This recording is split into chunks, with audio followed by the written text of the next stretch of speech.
Bonjour à tous, vous êtes sur Bismart. Bienvenue sur Top Liners, ce nouveau podcast que nous lançons en partenariat avec Acheron, un podcast dédié à la productivité commerciale, aux commerciaux, aux équipes qui vont chercher ce chiffre d'affaires, qui vont chercher cette croissance de nos champions français et internationaux. J'ai le plaisir pour ces 4 épisodes d'accueillir avec moi tout d'abord Laurence Yvon. Bonjour Laurence. Bonjour, ravi d'être avec vous. Ravi de t'accueillir. Tu es directrice des opérations France au sein d'Acheron, donc Acheron, éditeur de software dédié à la productivité commerciale justement. Exactement. C'est une application qui est là pour faciliter la vie des métiers dans le commerce, et on va voir comment.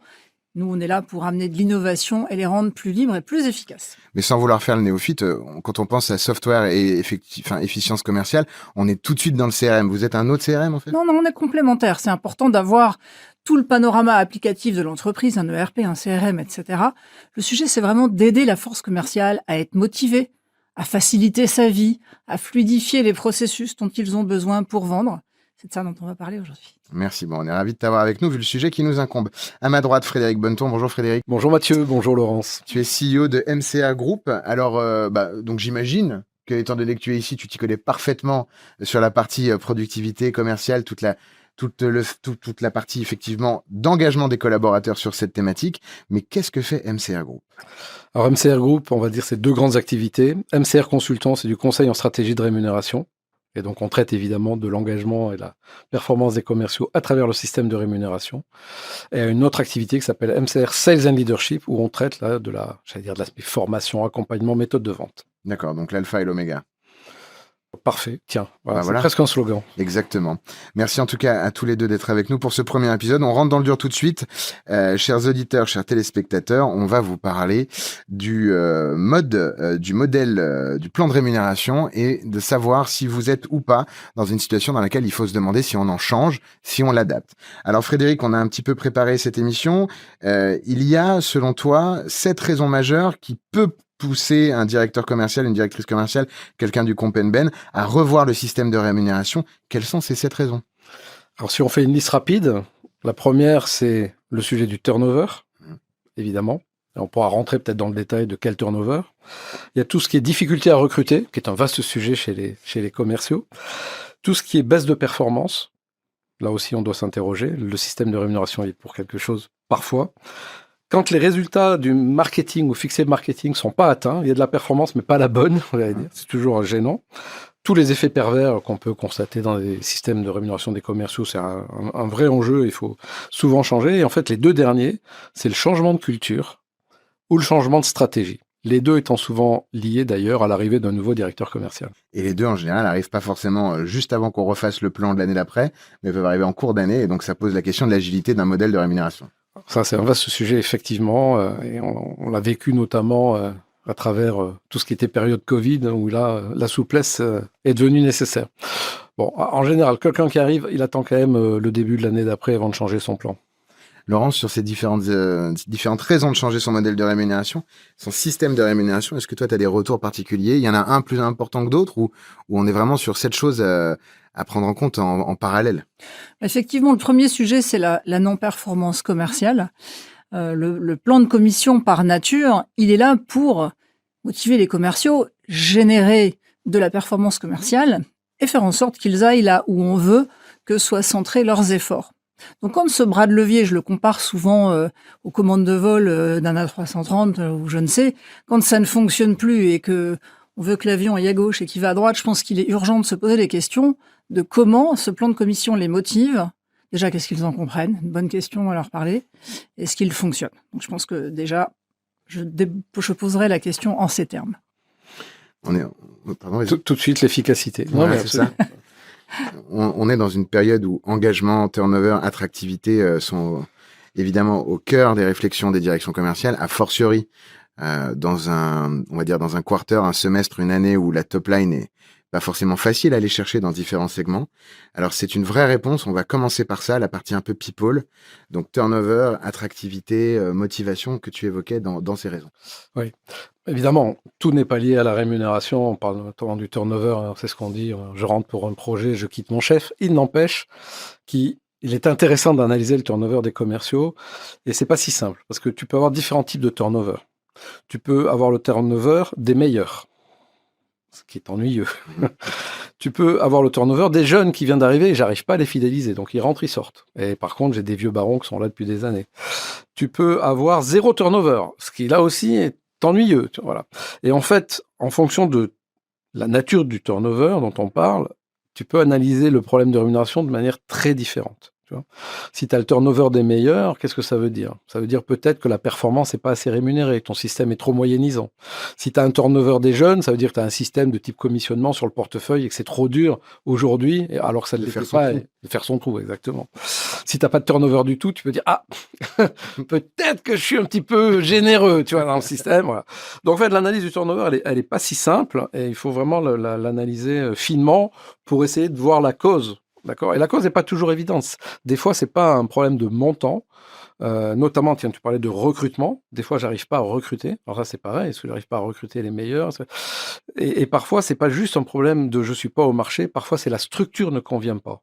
Trop de variables ou pas assez de variables. Tu vois, l'équilibre fixe variable n'est pas le bon. Et donc, voilà, c'est vraiment des choses qu'il faut analyser avec finesse et pour arriver à répondre, sachant qu'on va complexifier un peu, c'est que cet équilibre fixe-variable, entre un jeune qui arrive et quelqu'un qui est là depuis 40 ans, la psychologie n'a plus rien à voir. Mais c'est justement ce que je voulais vous demander à tous les deux. J'entends dire que dans une population jeune, on remet en cause le variable. Est-ce que c'est vrai? Et est-ce que du coup la machine commerciale n'est pas cassée dans un monde sans variable? Donc 2 questions. Est-ce que c'est vrai pour les jeunes? 2, est-ce qu'on peut vivre dans un monde de commerciaux sans variable? Ça dépend si je me situe dans le camp des bons ou des moins bons. Si je me situe dans le camp des bons, je vais te dire qu'il faut vraiment qu'on ait un variable. Donc le danger du non-variable, c'est effectivement de favoriser les moins top performeurs. Et après, l'autre question, c'est, je pense que c'est pas une question d'âge et je résiste à ça. Je pense que c'est une question d'engagement, de motivation et de à quel degré on se sent concerné par le sujet. Et puis, qu'est-ce que je fais comme vente? Est-ce que je suis un chasseur? Est-ce que je suis là pour faire de l'élevage sur de la base client? Je pense qu'en fonction de la typologie de son portefeuille et ce qu'on attend de moi, la réponse du plan de commission ne doit pas être la même. Et ce qui est normal, parce qu'on n'attend pas les mêmes efforts de ma part. Donc, je poserai d'abord la question à ces termes plutôt. Moi, pour compléter ce que dit Laurence, je crois que les jeunes aujourd'hui, ils affichent une compétence. J'ai cette compétence, donc il faut déjà me la payer. Donc ça s'exprime à travers le fixe. Mais si ça c'est rémunéré à valeur marché, j'en ai pas vu qui me disent moi je veux pas de variable. Ouais. Donc et on a un deuxième problème s'il n'y a pas de variable. Et nous on a accompagné quelques entreprises dans la suppression du variable parce que c'était la volonté de la direction générale. C'est que qu'est-ce que tu fais? Comment tu marques la différence entre les top performeurs et les autres si tu n'as pas de variable? Et là tu as un problème technique parce que si tu augmentes le salaire fixe, au bout d'un moment, s'il est moins performant, tu peux pas baisser son salaire, tu te retrouves avec des décalages à compétences égales. Donc, tu vois, il y a quelque chose qui ne fonctionne pas dans le modèle. Donc, en réalité, soit tu acceptes de virer tous les gens qui sont pas à la performance pour ne garder que les super bons, soit tu as du variable qui te permet quand même d'avoir une variable d'ajustement, entre guillemets, si je puis dire. Tu vois. Et les boîtes que tu as accompagnées qui supprimaient le variable, ouais. Comment elles mettaient en place justement la récompense à celui qui vend? Ah ben, y a pas, en fait, ça part d'un principe qui est entendable, qui consiste à dire le comptable, il est payé pour faire de la compta, je vais pas lui filer une prime parce qu'il fait de la compta. Le commercial, le vendeur, il a un salaire pour vendre, je vais pas lui filer une prime parce qu'il vend. Donc il a des objectifs, il atteint les objectifs, point barre, c'est normal. Je vais pas lui payer en plus, tu vois. Donc il n'y a pas de récompense. Donc c'est plutôt une logique up or out, quoi, d'une année sur l'autre. En théorie. Si je te mets pas de variable, je te récompense pas, mais je te garde dans la boîte. Et si tu es à l'objectif. Si tu es à l'objet. Ouais. Sinon tu sors. C'est ça. La théorie, c'est ça. C'est la seule conséquence possible. Ouais, mais ça va plus loin, parce que si tu supprimes le variable des commerciaux, il faut aller au bout de la démarche. Tu supprimes le variable du codir, du COMEX, de l'ensemble des managers. Parce que ça veut dire que pour toi, le variable n'est pas un levier d'engagement. On parlait également de manque de performance, donc sur l'atteinte des objectifs ou être behind budget, comme on le dit souvent, je t'entends le dire, Laurence. En quoi le modèle de rémunération est-il une réponse par rapport à cela? Parce que si j'ai déjà des objectifs qui me permettent de gagner de l'argent à chaque vente, en quoi le fait d'être en dessous des objectifs au niveau collectif va pouvoir être un enjeu auquel on va répondre par un système de REM? Alors déjà, l'idée, c'est qu'on aille motiver les forces commerciales qui sont sur le terrain à aller chercher ce qu'on appelle le dernier kilomètre. Et souvent, l'écart, il va se situer entre 85 et 110%. peu d'entreprises qui sont à 0, d'autres qui sont à 400%. Donc, c'est vraiment dans ces derniers kilomètres que ça se joue. Et je pense que l'intérêt aussi d'un plan de commission bien pensé, comme Frédéric peut l'exprimer, eh bien, c'est de les motiver à faire ce petit plus. Sinon, on reste tous des humains et on se satisfait dans sa zone de confort. Il faut bien reconnaître que les forces vives sur le terrain doivent aller au-delà de leur zone de confort, sinon c'est simple. Tu as un portefeuille de 100 clients, on est bien reçu chez les 20 premiers, bon, on va rester chez les 20 premiers, je ne vais pas prendre le risque d'aller voir les 80 autres, d'abord je ne sais même pas où ils sont, il faut que je les trouve, etc. Bon, donc la vie est belle. Donc moi je suis pour effectivement un plan de commission qui va mettre en relief, je dirais, ce qu'on attendait dans les derniers kilomètres, et puis au-delà de la rémunération, je pense que dans le plan de commission, c'est aussi une reconnaissance positive des efforts qui ont été faits. De ce qu'on bâtit ensemble. De ce qu'on bâtit ensemble. C'est la première, je ne vais pas dire sanction positive, mais reconnaissance positive de ce qu'on est capable de faire. Et je pense que cette dimension-là vient compléter le sonnant et trébuchant de la rémunération financière. Ça me paraît fondamental. Donc, effectivement, l'intérêt de l'innovation comme l'application Acheron, c'est d'amener une facilité à modéliser les plans de commission pour choisir le bon modèle en fonction des critères que Frédéric exprimait pour avoir quelque chose qui est juste, aligné avec la stratégie, et ensuite qui permette très facilement de les communiquer pour qu'ils soient lisibles, compréhensibles. On va les encourager à la simplification, parce que quand tu as 50 critères et 4 systèmes d'équations, c'est un petit peu complexe de savoir sur quoi tu es rémunéré. Et l'intérêt là de la technologie, c'est vraiment d'avoir quelque chose dans ses mains, sur son portable, qu'on comprend, qui est stimulant, qui est facile à mettre en œuvre, donc qui va générer les résultats attendus. Merci à tous les deux. Un mot sur les effets pervers, parce que tu venais de parler de complexité dans les modes de rémunération. Qu'est-ce qu'un effet pervers dans le système de rémunération? Je crois que c'est un terme consacré. Pour vous deux qui êtes des experts du sujet, ok, mais pour ceux qui nous écoutent, il y a de la perversité dans la rémunération des commerciaux. La perversité, c'est le comportement opposé à celui qu'on attend, d'accord? Donc c'est je contourne le système de rémunération. Je vais donner un exemple, peut-être ça va être plus simple.